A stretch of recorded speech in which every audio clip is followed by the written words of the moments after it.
लोकसभा में कांग्रेस नेता राहुल गांधी के बयान पर भाजपा सांसद रविशंकर प्रसाद ने मीडिया से बातचीत में कहा कि राहुल गांधी जब भी बोलेंगे आरोप लगाएंगे, बेबुनियाद और शर्मीले आरोप लगाएंगे। इससे सदन की गरिमा कम होती है, विपक्ष के नेता की भी गरिमा कम होती है। राहुल गांधी एक बात जान लें, नरेंद्र मोदी की अगुवाई में भारत किसी के भी आगे झुकेगा नहीं।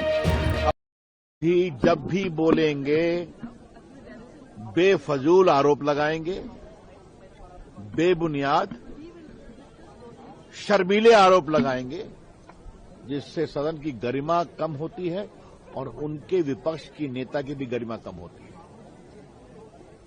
पहले एक बात राहुल गांधी जान लें, नरेंद्र मोदी की अगुवाई में भारत किसी के आगे भी झुकेगा नहीं। राहुल गांधी जी, आपकी सरकार में शर्मल शेख हुआ था ना, आपकी सरकार में मुंबई आतंकवादी घटना हुई थी ना, आपकी हिम्मत हुई थी क्या कुछ करने की? तो क्या बोलते हैं? और आज जब वो बार बार देश के हित की बात करते हैं तो देश को बताना जरूरी है कि इनकी सरकार के रक्षा मंत्री A.K. एंथोनी का स्टेटमेंट ऑन रिकॉर्ड है कि हम चीन के इरिटेट करने के लिए सड़कें नहीं बनाते हैं सरहद पर। ये आपका हाल है। आप न नियम देखते हैं, न परंपरा देखते हैं। नियम 352 और 353 में साफ लिखा हुआ है कि अगर आप आरोप लगाएंगे तो आपको एक सब्सटैंटिव मोशन में आरोप लगाना पड़ेगा, उस पर सबूत देना पड़ेगा और उसके बाद स्पीकर उसका विचार करेंगे और उसके बाद निर्णय होगा। तो आप कुछ भी आकर के अनाप शनाप बेबुनियाद बोलते हैं।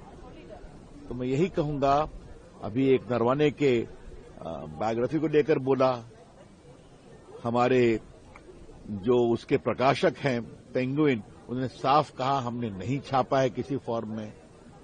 उन्होंने कहा हमारे कॉपीराइट का वायलेशन हुआ है।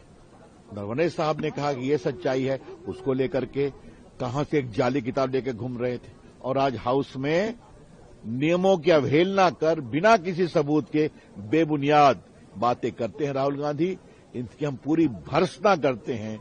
एक ही बात कहेंगे, राहुल जी आप विपक्ष के नेता हैं, अपनी क्षमता से हैं या परिवार से हैं वो देश जानता है, कुछ तो जिम्मेवार बनिए।